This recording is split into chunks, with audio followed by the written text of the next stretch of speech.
Please settle yourself deeply into comfort, allowing your body to become heavy and relaxed, and let your mind drift to the shores of Tsushima. Imagine the softest, most gentle breeze, carrying the faintest whisper of salt air and the distant fragrance of pine forests. The dawn is just beginning to paint the sky with the most delicate strokes of light, and a profound stillness rests upon the island. We begin our story at the very edge of daybreak, in a moment of quietude before the turning of tides. The eastern horizon, a long, unbroken line separating the inky depths of night from the promise of morning, is slowly, almost imperceptibly, beginning to lighten. It is a gradual process, a gentle unfolding of light, like the opening of a flower petal by petal. The deepest indigo of the night sky is softening, yielding to the faintest hint of pearl gray, then to a whisper of lavender, and finally, to the softest blush of rose. The stars, which have shone with a clear, unwavering brilliance throughout the long night hours, are now beginning their slow fade, their diamond-like sparkle dimming as the approaching sun prepares to claim the sky.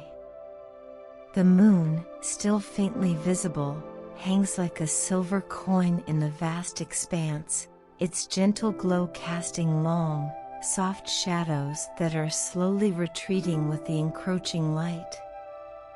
A profound hush rests over the island of Tsushima. It is a stillness that is almost palpable, a silence that seems to absorb all other sounds, leaving only the most subtle whispers of nature. The air is cool and fresh, carrying the clean scent of the ocean and the earthy aroma of damp soil and awakening vegetation. The leaves of the trees, still heavy with dew from the night, hang motionless, waiting for the first gentle stirrings of the morning breeze. The grasses, tall and swaying, are also still, their tips glistening with droplets of moisture that catch and reflect the faint, pre-dawn light like tiny, scattered jewels. It is a moment of perfect equilibrium, a pause in the rhythm of the day, a breath held in anticipation of the awakening world. On Komoda Beach, a long crescent of soft, gray sand that curves gently along the edge of the tranquil bay, samurai warriors are gathered. They are the defenders of Tsushima, men of unwavering discipline and profound dedication, their lives devoted to the way of the warrior and the protection of their island home. They have assembled in the pre-dawn hours, as they do most mornings, for training and preparation, for the quiet rituals that reinforce their skills and their resolve. They move with a fluid, silent grace, their footsteps barely disturbing the smooth surface of the sand. Their armor, crafted from carefully lacquered wood and meticulously polished steel, reflects the faint light, appearing as muted, shadowy forms against the backdrop of the still dark beach.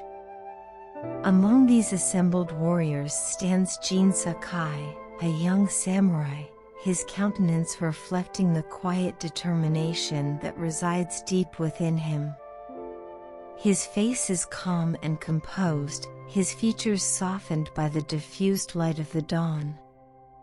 He is clad in his traditional samurai armor, the weight of it familiar and comforting, a second skin that he wears with ease and grace. He holds his katana, the long, elegantly curved sword of the samurai, its polished blade gleaming with a soft, inner light. He stands patiently, his posture erect yet relaxed, his weight evenly distributed, his senses alert but not strained, attuned to the subtle nuances of the world around him. There is no tension in his stance, no hint of agitation, only a quiet readiness, a peaceful acceptance of his role as a protector, a guardian of this tranquil island.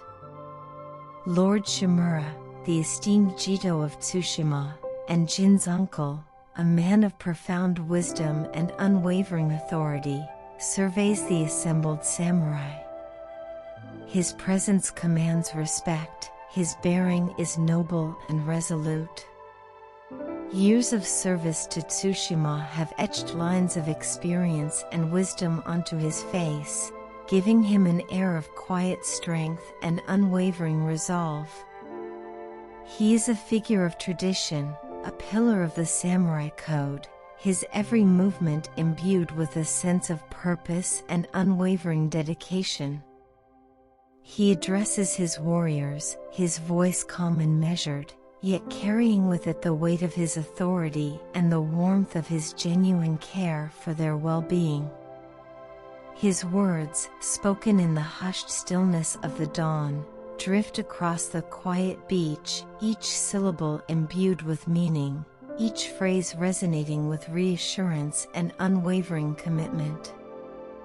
He speaks of the importance of vigilance, of constant preparedness, of the enduring strength of their loyalty to their land and their people. His words are not delivered with urgency or alarm, but with a slow, deliberate cadence, a grounding rhythm that reinforces the samurai's dedication to peace and the unwavering protection of Tsushima. The samurai listen with focused attention, their gazes fixed upon Lord Shimura, absorbing his words like nourishment, reaffirming their commitment to the principles they uphold. They are a brotherhood forged in discipline and honor, bound together by a shared sense of duty and a profound love for their homeland. There is a quiet camaraderie that flows amongst them, a silent understanding that transcends words, a shared awareness of their purpose, a peaceful acceptance of the heavy responsibilities they willingly bear. They stand as one, a unified force of quiet strength, prepared to face whatever the new day may bring, their resolve as firm and unwavering as the ancient mountains of Tsushima. As Lord Shimura concludes his address, a subtle yet perceptible shift occurs in the very atmosphere around them. It is a change that is felt more than seen, a tremor in the otherwise undisturbed tranquility of the morning, a minute alteration in the gentle rhythm of the island.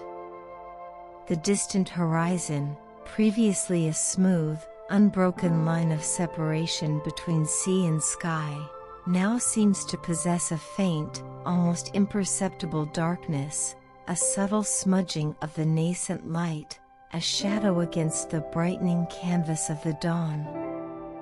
It is so faint as to be almost imagined, a trick of the eye perhaps, or a lingering wisp of night cloud clinging stubbornly to the edge of the world.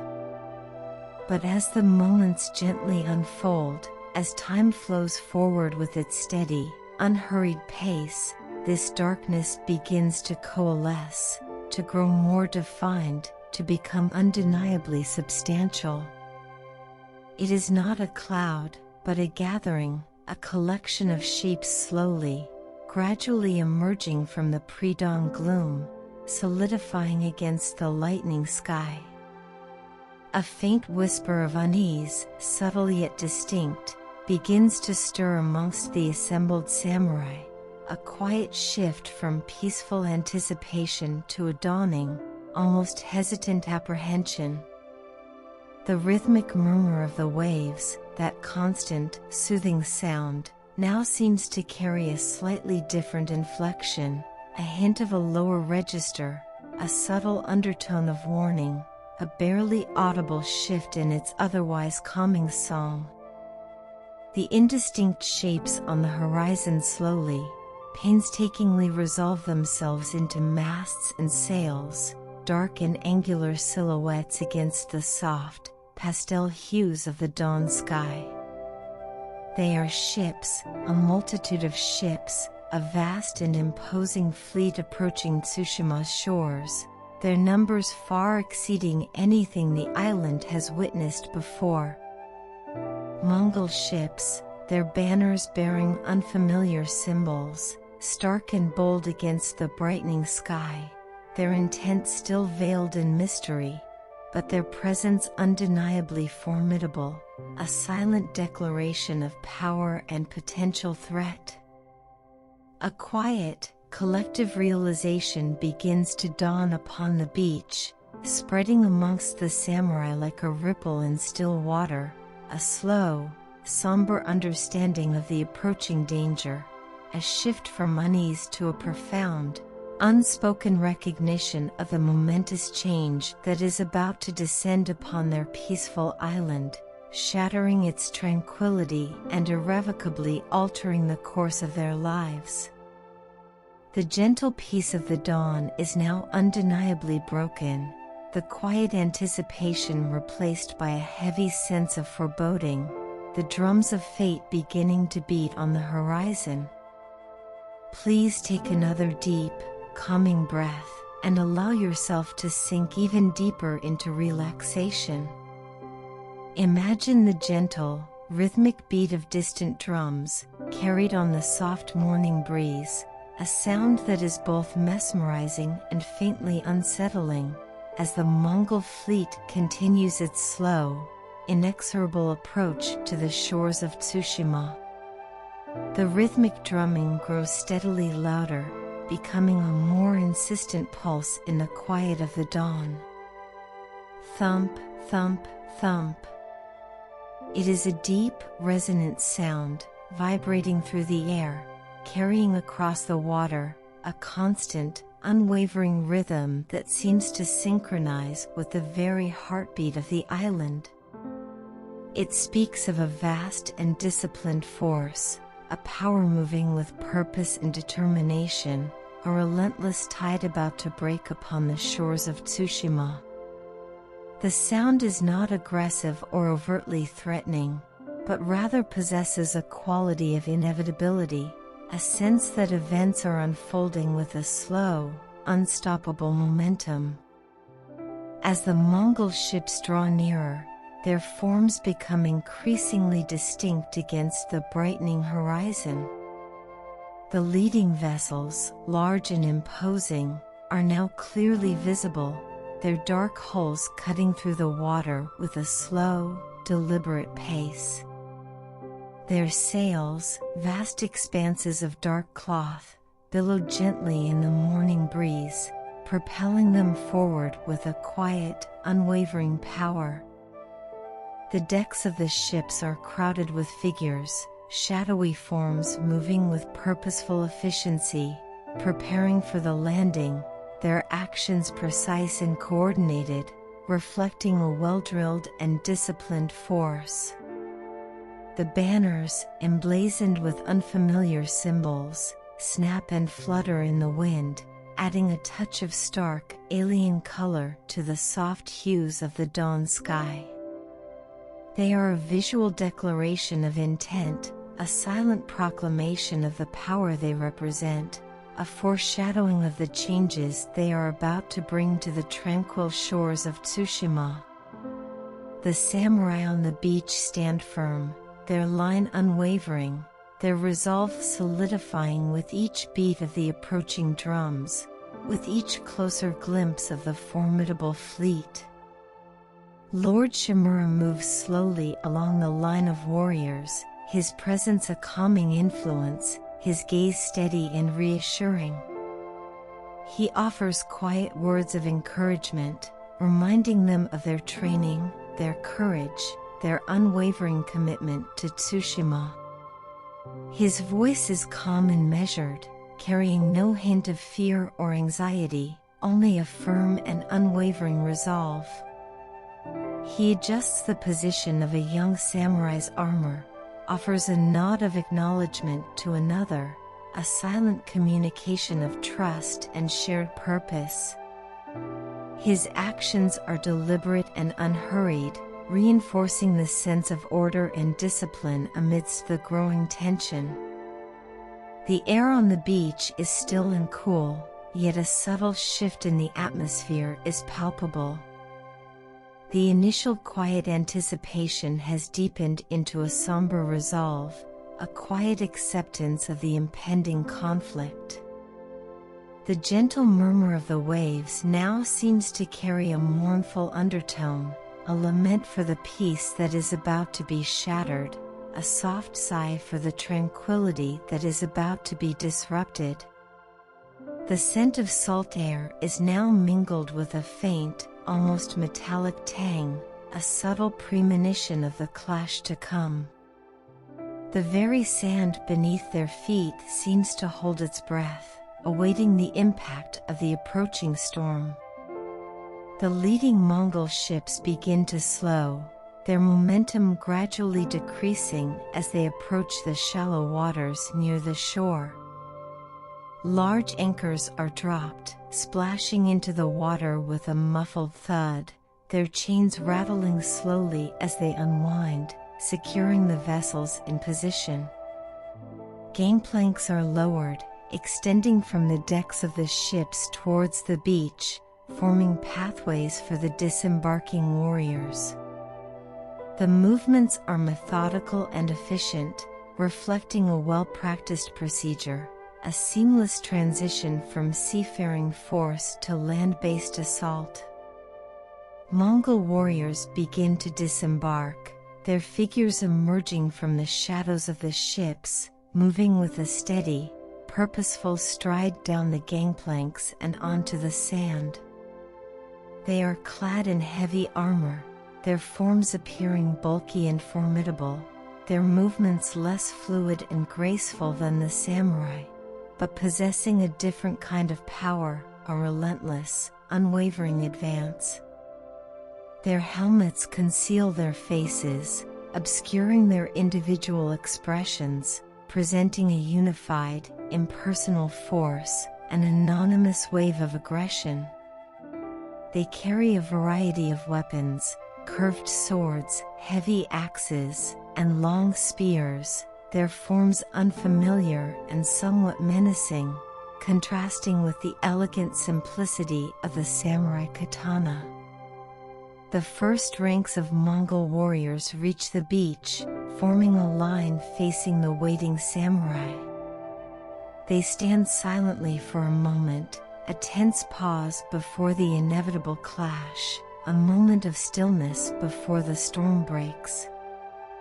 The rhythmic drumming continues, a constant pulse urging them forward, a hypnotic beat that seems to drive them onward with an almost unnatural momentum. There is no shouting, no war cries, only the steady drumming and the silent, expectant tension hanging heavy in the air. Then, with a sudden, almost imperceptible signal, the Mongol advance begins. It is not a wild charge, but a measured, deliberate movement, a slow, inexorable advance. The drums beat faster, the rhythm intensifying, urging them forward with greater urgency. The Mongol warriors move as one, a unified mass of armored figures, their footsteps heavy on the sand, their weapons raised and ready. Lord Shimura raises his hand, a signal to his samurai. A collective breath is drawn, a moment of shared resolve, and then the samurai respond. With a quiet, disciplined movement, they draw their katanas, the polished steel gleaming in the now fully risen sun. They step forward, meeting the Mongol advance, closing the distance between them, preparing to defend their homeland with unwavering courage and unwavering skill. The clash begins, not with a sudden explosion of violence, but with a slow, grinding engagement. The lines of warriors meet, steel striking steel, the sounds of combat echoing across the beach, the clang of swords, the thud of axes, the sharp crack of spears impacting armor, the grunts of exertion, the cries of pain. But even amidst the sounds of battle, there is a sense of muted intensity, a feeling that the conflict is unfolding in slow motion, a heavy, almost dreamlike quality to the violence. Jin Sakai moves with the practiced grace of a samurai, his katana a blur of motion, deflecting blows, parrying strikes, finding openings in the Mongol defenses. He fights with focused intensity, his movements precise and economical, each strike deliberate and aimed with deadly accuracy. He is surrounded by the sounds of battle, the clash of steel, the cries of warriors, but his mind remains calm and focused, his attention narrowed to the immediate threat, to the movements of his opponents, to the rhythm of the fight. He is a warrior in his element, his training taking over, his body moving with instinctive skill. But the Mongol numbers are overwhelming. For every Mongol warrior that falls, 2 more seem to take their place. Their advance is relentless, their pressure unyielding. The samurai fight bravely, holding their ground with courage and determination, but they are slowly, inexorably pushed back, their initial line of defense beginning to waver, to bend under the weight of the Mongol assault.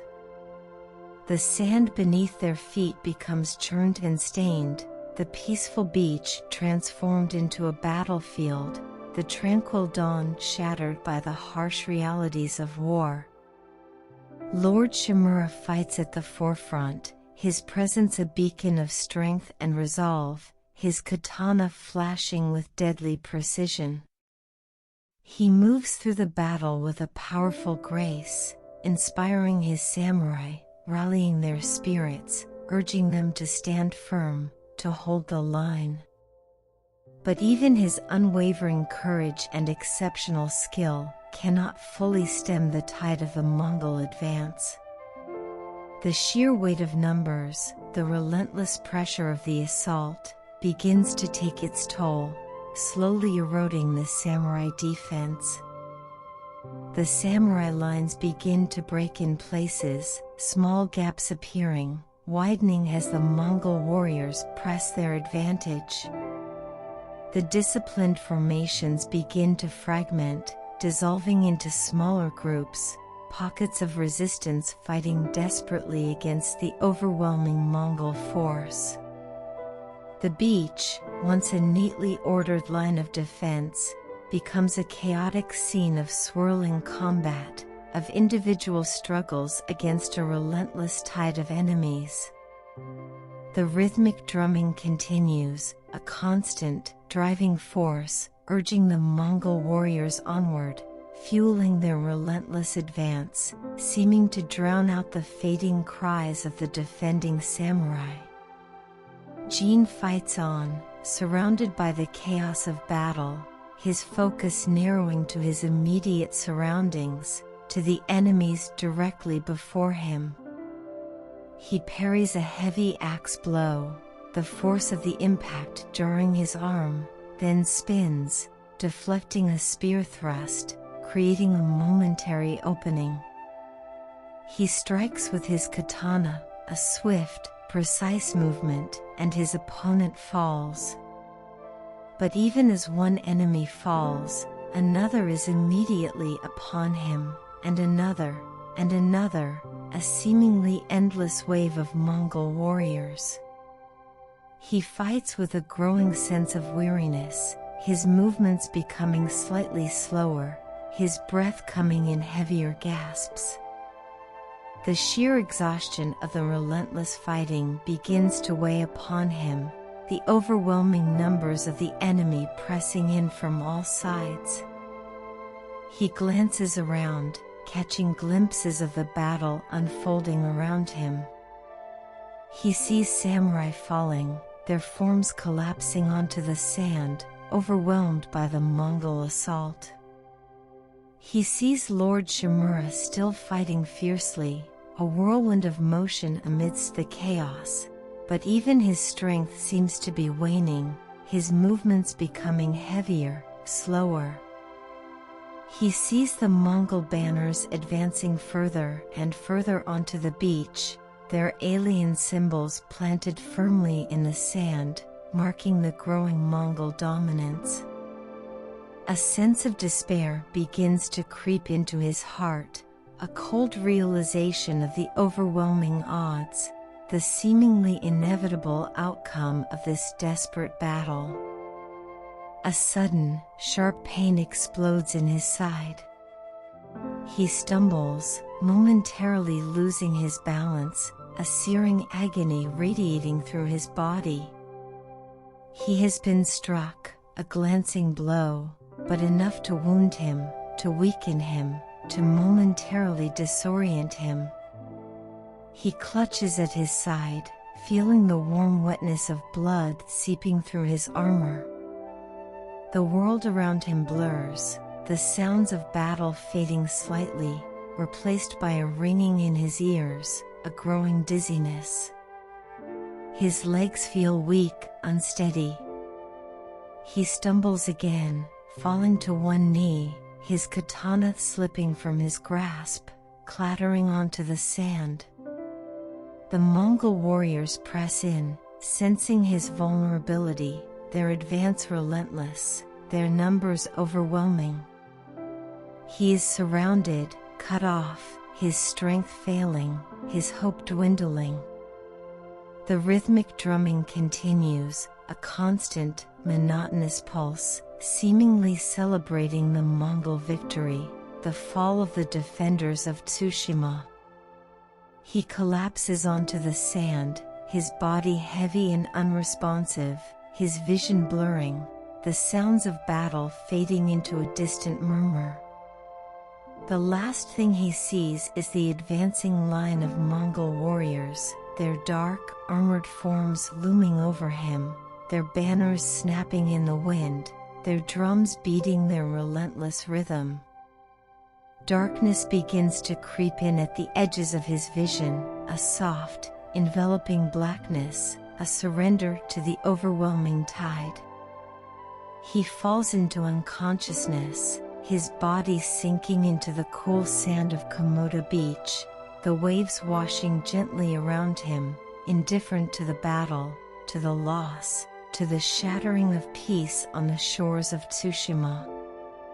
And here, on the bloodstained sands of Komoda, as the Mongol drums beat on and the island falls under shadow, we pause our story for now.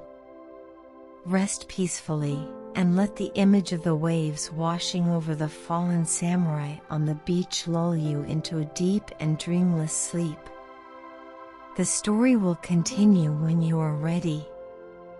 Please allow yourself to drift even further into relaxation, letting go of any lingering tension, and imagine the soft, cool touch of the sand beneath you, much like Jean as he lies unconscious on the ravaged shores of Komoda. The relentless drumming of the Mongol forces fades into a distant, muffled echo, replaced by the constant, rhythmic sigh of the ocean, washing over the beach, a timeless sound that persists even amidst the chaos of war. A slow, gentle awareness begins to return to Jean, like the gradual lifting of a heavy fog. Not with a sudden jolt, but with a soft, almost imperceptible return of sensation. First, a coolness against his skin, the dampness of the sand seeping through his torn and bloodied armor.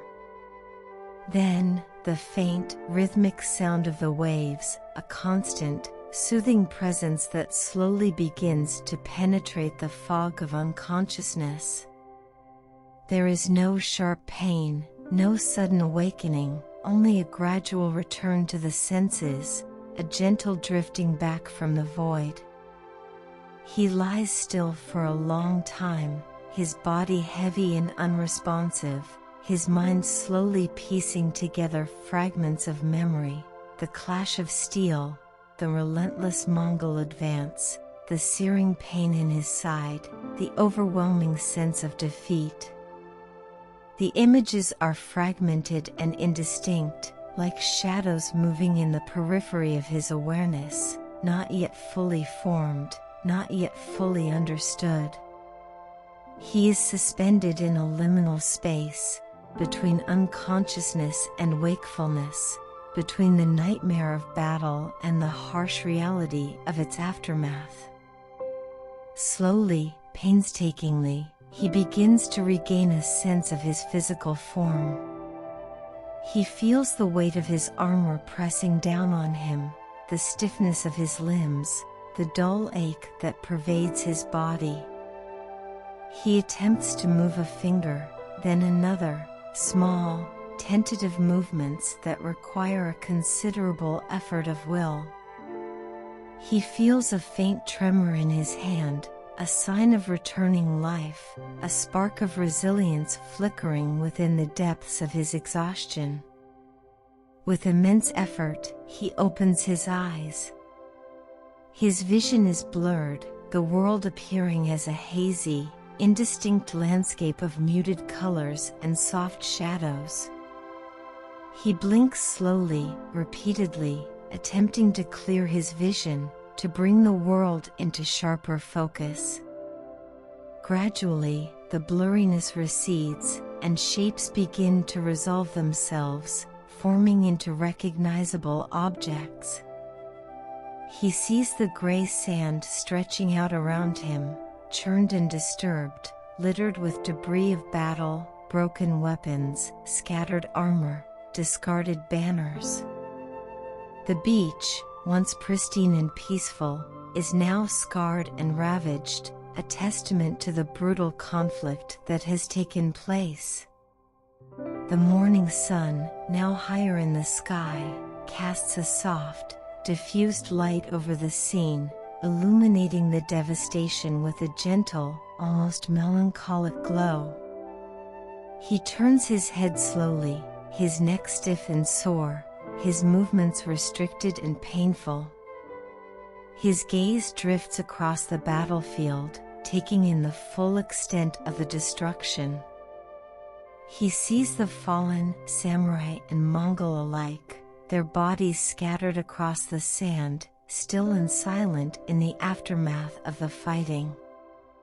A profound sense of loss washes over him, a heavy weight of sorrow for the fallen warriors, for the shattered peace of Tsushima, for the devastating defeat they have suffered. The Mongol ships still loom offshore, dark and imposing silhouettes against the horizon, their presence a constant reminder of the invaders' overwhelming power.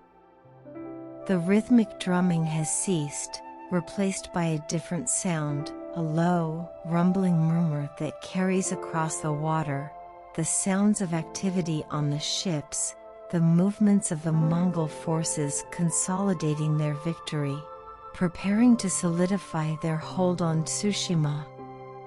Jean pushes himself up slowly, painfully, using his forearms to support his weight, his body protesting with every movement. His side throbs with a dull, persistent ache, a constant reminder of his wound. He manages to raise himself to a sitting position, his body weak and trembling, his head swimming with dizziness. He rests for a moment, catching his breath, allowing the dizziness to subside, gathering his strength for the task ahead. He looks down at himself, assessing his injuries. His armor is torn and battered, dented and scratched, bearing the marks of battle. Bloodstains darken the fabric beneath, seeping through the gaps in the armor, a grim testament to the wounds he has sustained. He touches his side gingerly, feeling the sticky wetness of the blood, the rough texture of torn fabric and damaged armor. He knows he is wounded, but the extent of his injuries is still unclear. He slowly, carefully removes his helmet, the weight of it lifting from his head, bringing a slight sense of relief. His hair is matted with sweat and grime, his face streaked with dirt and blood. He runs a trembling hand across his forehead, feeling the grit and grime, the lingering exhaustion of battle. He takes a deep breath, the air cool and salty, filling his lungs, slowly beginning to clear his head. He looks around again, searching for any sign of his uncle, of any other survivors. His gaze sweeps across the battlefield, lingering on each fallen figure, searching for familiar forms, for any sign of life amidst the devastation. He sees only stillness, only silence, only the fallen and the debris of battle. A profound sense of loneliness settles over him, a crushing weight of isolation in the face of overwhelming loss. He notices a figure moving in the distance, a small, solitary form amidst the stillness of the battlefield. Hope flickers within him, a tiny spark in the darkness of despair. He squints, straining his eyes, attempting to make out the figure, to discern if it is friend or foe. The figure is moving slowly, deliberately, picking its way through the debris of battle, seemingly searching, seemingly scavenging. Jean watches, his breath held, his heart beating with a mixture of hope and apprehension. As the figure draws closer, its form becomes clearer, resolving itself into a woman, her clothing simple and practical, her movements cautious and wary. She is not a samurai, not a Mongol warrior, but a peasant, a survivor of the island, caught in the crossfire of the invading forces. She approaches him slowly, her eyes fixed on him, her expression a mixture of curiosity and caution. She stops a short distance away, observing him, assessing his condition, her gaze lingering on his bloodied armor, his weary face, his fallen state. There is no fear in her eyes, but neither is there immediate trust, only a cautious appraisal, a hesitant approach. Jean watches her, his gaze steady, his posture still and non-threatening. He offers a slight nod of greeting, a small gesture of peace, a silent plea for assistance. He is weak, wounded, alone, in need of help, and this woman, this stranger, may be his only hope, his only chance of survival in the aftermath of this devastating defeat. She hesitates for a moment, considering his gesture, weighing her options, then slowly, cautiously, she approaches him. She moves with a quiet grace, her footsteps soft on the sand, her presence a fragile spark of humanity amidst the desolation of the battlefield. As she draws closer, her features become clearer, her face etched with weariness and resilience, her eyes holding a deep sadness, a reflection of the suffering she has witnessed. She is a survivor, like him, a testament to the enduring spirit of Tsushima, a beacon of hope in the face of despair. And it is with this quiet encounter, with this fragile connection forged amidst the ruins of battle, that we pause our story for now. Rest peacefully, and let the image of the solitary woman approaching Jean on the ravaged beach lull you into a gentle and restorative sleep. The story will continue when you are ready. As the woman approaches, her footsteps soft and barely audible on the sand, Jean observes her with a quiet, unwavering gaze. Her movements are gentle, hesitant yet deliberate, like a deer cautiously approaching a clearing. She carries no weapons, Her hands are empty and open, her posture conveying a sense of peace, or at least, a lack of immediate threat. Her clothing is simple, homespun fabric in muted earth tones, blending seamlessly with the colors of the beach and the surrounding landscape. Her hair, dark and streaked with gray, is pulled back from her face, revealing features etched with the quiet strength and resilience of someone who has lived a life close to the land, weathered by sun and wind, marked by the subtle hardships of rural existence. Her eyes, a deep, warm brown, are filled with a quiet sadness, a reflection of the suffering she has undoubtedly witnessed, yet also holding a spark of gentle compassion, a flicker of human kindness in the face of devastation. She stops a few paces away from Jean, maintaining a respectful distance, allowing him to assess her, to feel comfortable in her presence. She does not speak, does not rush forward, but simply stands quietly, observing him with a soft, unwavering gaze. Her silence is not intimidating, but rather offers a sense of calm, a space for him to process, to understand that she means no harm. The only sound is the gentle sigh of the waves, washing in and out on the shore, a constant, rhythmic murmur that seems to fill the quiet space between them, a peaceful backdrop to this tentative encounter. Jean, feeling a flicker of trust begin to ignite within him, returns her gaze with a slow, deliberate nod.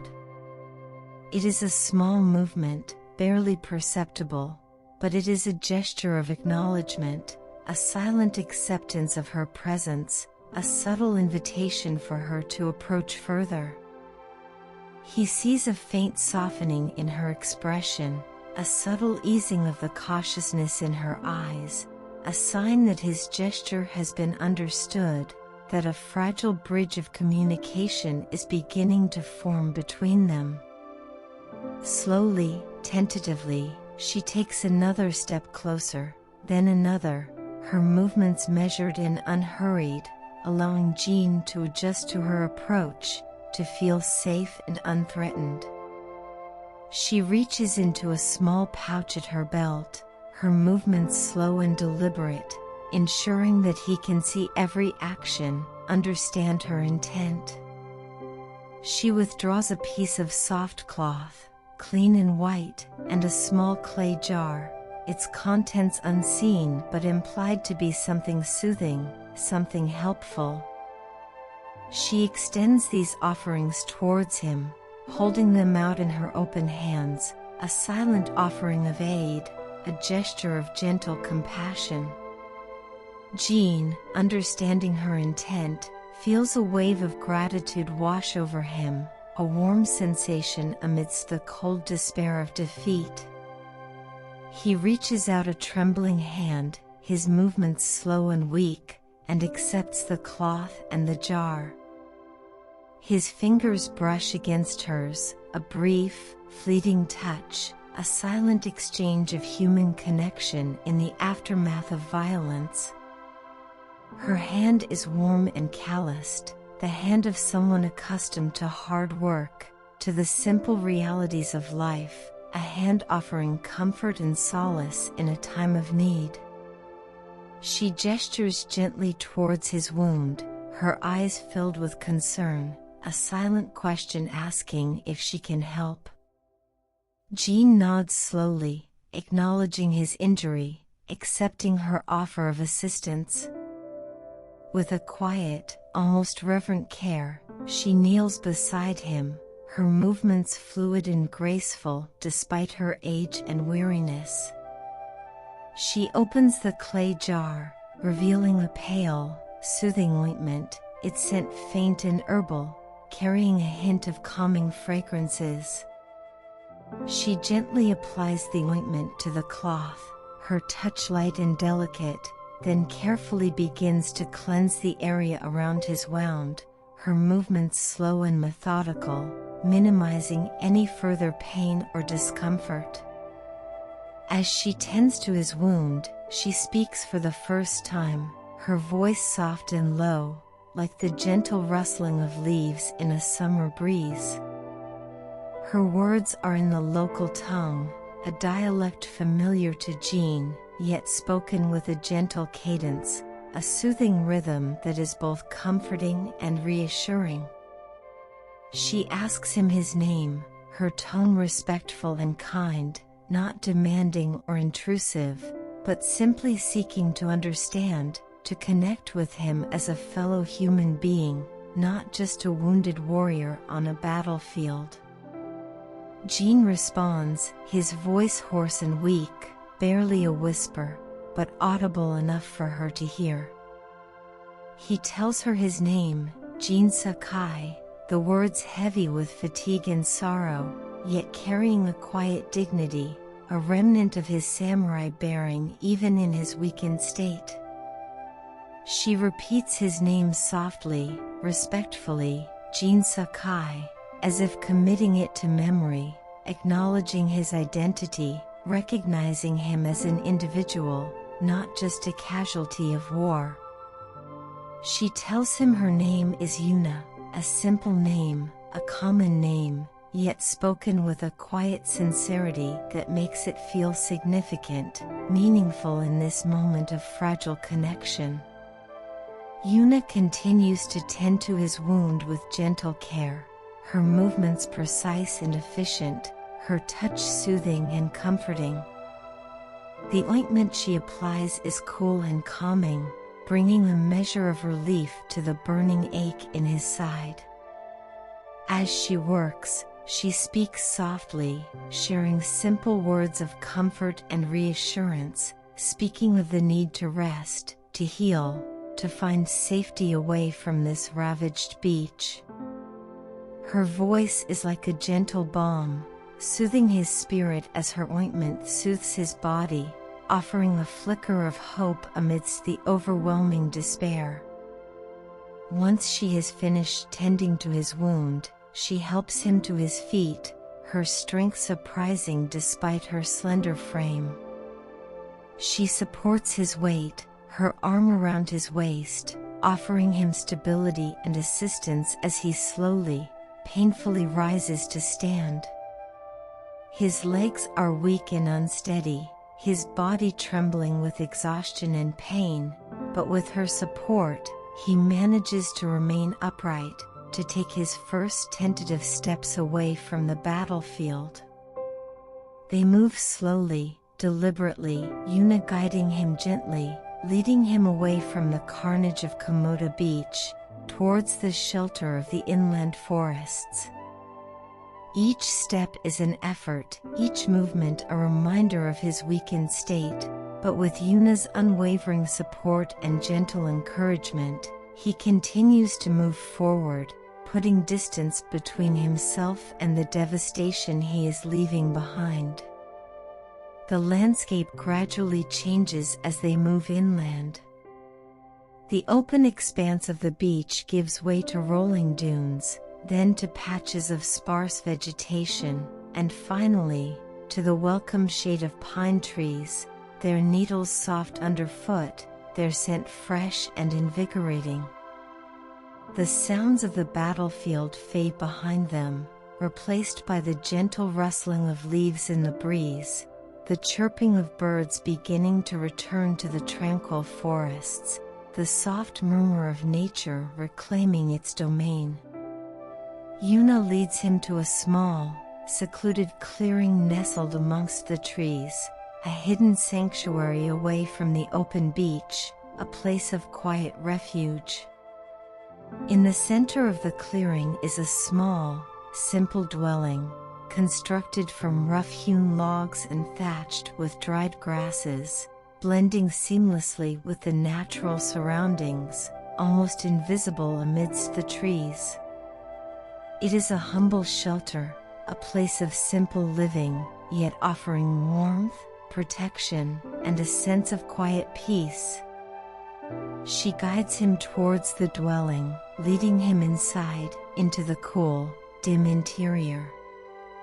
The shelter is sparsely furnished, containing only the bare necessities: a simple sleeping mat, a small hearth for cooking, a few earthenware pots and utensils. Yet, it possesses a sense of quiet comfort, a feeling of safety and tranquility, a haven from the harsh realities of the outside world. Yuna helps Jean to lie down on the sleeping mat, arranging a soft roll of cloth beneath his head, ensuring he is as comfortable as possible. She covers him with a light blanket, providing warmth and a sense of security. She then sets about preparing a simple broth over the small hearth, the scent of simmering herbs filling the small space, a comforting aroma of nourishment and healing. As Jean lies resting, listening to the gentle sounds of Yuna moving quietly about the shelter, feeling the warmth of the blanket and the soothing coolness of the ointment on his wound, a sense of profound relief washes over him. He is safe, for now, sheltered from the storm, cared for by a kind stranger in the heart of the tranquil forest. The relentless drumming of the Mongols is now just a distant echo, replaced by the peaceful rhythms of nature, the gentle whisper of the wind in the trees, the soft crackling of the fire in the hearth, the quiet murmur of Yuna's movements as she tends to his needs. Exhaustion weighs heavily upon him, pulling him down into the depths of slumber, a deep, dreamless sleep of profound physical and emotional release. And as the gentle sounds of the forest surround you, as the image of Jean resting peacefully in the quiet shelter fades into the background, allow yourself to drift into that same deep and restorative sleep. The island of Tsushima, though scarred, still breathes, and within its quiet heart, hope and healing begin to bloom. Sleep now, and rest well. Peace returns softly, gently, like the dawn after a long and troubled night. Good night.